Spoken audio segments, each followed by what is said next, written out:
ये सिंध गवर्नमेंट की मुंह बोलता नाअहली का सबूत है कि वो कुत्ते की जो दवाइयों के पैसे हैं ना वो तक खा रहे हैं। तो जिससे हो क्या रहा है, बच्चे हो गए, बड़े हो गए, बुजुर्ग हो गए, उनको कुत्ते काट रहे हैं।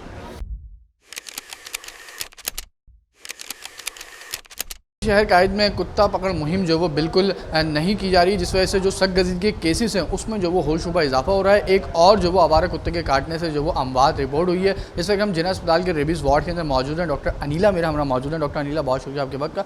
इस वक्त केसेस का रेशो क्या देख रही हैं? 15 दिन के अंदर क्या केसेस का रेशो, ओवरऑल कितने केसेस आ चुके हैं और कितनी डेथ्स अब तक जो वो जिला अस्पताल में रिपोर्ट हो चुकी है? देखें, अप्रैल में जो है वो केसेस में इजाफा हुआ है। टोटल 800 जो हैं वो ओल्ड केसेस और 550 प्लस न्यू केसेस रिपोर्ट हुए हैं। मतलब 15 के अंदर, अगर 15 डेज़ के अंदर देखा जाए तो ये काफ़ी बड़ा नंबर है।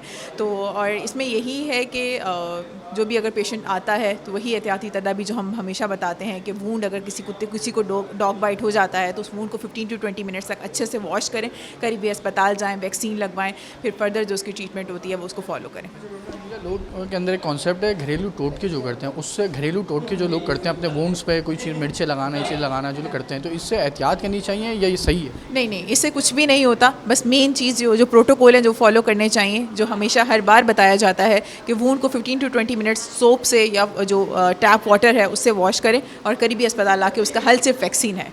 वैक्सीन की डोज़ कितनी होती है? कि अमूमन लोग एक डोज़ लगवाने के बाद फिर छोड़ देते हैं। ये हिदायत लाजमी दें अपने तबस्सुर से कि वैक्सीन की डोज़ मुकम्मल कराना कितना ज़रूरी है? देखिए, वैक्सीन के कंप्लीट डोज़ करवाना बहुत ज़्यादा ज़रूरी है। जो पहला डोज़ होता है वो एक तो जो है वो डेल्टॉइड रीजन पे लगता है, दूसरा जो है वूंड के अंदर लगता है, ठीक है, जिसको इम्यूनोग्लोबुलिन कहते हैं। जो फर्दर इसके 3 to 4 डोजेज़ होते हैं उनको कंप्लीट कराना बहुत ज़रूरी होता है। कुत्ता मार मुहिम जो है गुज़िश्ता कम व बेश 15 साल तो मस्ट हैं, बिल्कुल नहीं हो रही है। ये सिंध गवर्नमेंट की मुंह बोलता नाअहली का सबूत है कि वो कुत्ते की जो दवाइयों के पैसे हैं ना वो तक खा रहे हैं। तो जिससे हो क्या रहा है, बच्चे हो गए, बड़े हो गए, बुजुर्ग हो गए, उनको कुत्ते काट रहे हैं। ज़ख्मी कुत्ते घूम रहे हैं, एक कुत्ते के साथ कई के उसके बच्चे घूम रहे हैं। अरे भाई, कुछ तो तवज्जो दो यार। ना पानी, गैस, बिजली, कुछ नहीं, और कुत्ते और पीछे लगा दिए जी। तो दुख तो सारा कराची का है। कराची को जितने दुख मिल रहे हैं ना, और ये कराची जो है आपके पूरे पाकिस्तान को पाल रहा है, और उसी के साथ ये सबूत है। अच्छा, इसके लिए कोई भी जमात आवाज़ नहीं उठाती है। मैं तो कहता हूँ जो महकमा उन्होंने बनाया है ना, और जिनको वहाँ पे हायर किया है वो ऑफिसों में ही नहीं आते होंगे। आप तो कह रहे हैं उन्होंने महकमा बनाया, वो तो सिर्फ कागज़ों के ऊपर बनता है। अगर उस महकमे का अगर ये विज़िट करें तो पता चलेगा वहाँ ताले लगे हुए हैं, जिनकी वहाँ ड्यूटियाँ वो हैं ही नहीं, वहाँ पे तनख्वाहें ले रहे हैं। तनख्वाहों की उनकी सेटिंगें क्या चल रही हैं? घरों से आते नहीं हैं और तनख्वाह लगवा देते हैं, 10,000 5,000 उसको महीने के दे देते हैं। वो भाई सारी बातें आवाम को पता हैं।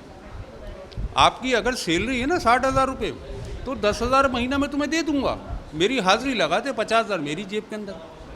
वो मरना तो है नहीं ना, अल्लाह को तो जवाब देना नहीं है। अब कौन सी उम्मीद की किरण बाकी बची है? ये तो मेरे रब का शुक्र है कि अल्लाह ताला इस पाकिस्तानी कौम को चला रहा है। नहीं है इनके अंदर हिम्मत, इनके अंदर हिम्मत नहीं है। इनको सिर्फ जो उलझाया हुआ है ना, सिर्फ गैस, पानी, बिजली, और ये टोटल पॉलिसी जो है आवाम नहीं समझ रही। यहूदी पॉलिसी चल रही है हमारे पाकिस्तान के अंदर। जो ये पॉलिसी चल रही है ना, ये यहूदी पॉलिसी चल रही है। उनको पता है इनसे जंग नहीं लड़ सकते, इनको माइंडली डिस्टर्ब करो। आज आवाम रोडों पे क्यों नहीं आती है? जहनी डिस्टर्ब है। मेरे बोलने से कुछ भी नहीं होगा। ये इंटरव्यू टीवी के ऊपर चलेगा, जो देख रहे होंगे यार इसको हटा, ये तो पुराने किस्से कहानियाँ हैं। यार ये सारी बातें हमें पता है, उनकी फ़ायदा कुछ भी नहीं है। ये अल्लाह पूछेगा इनसे।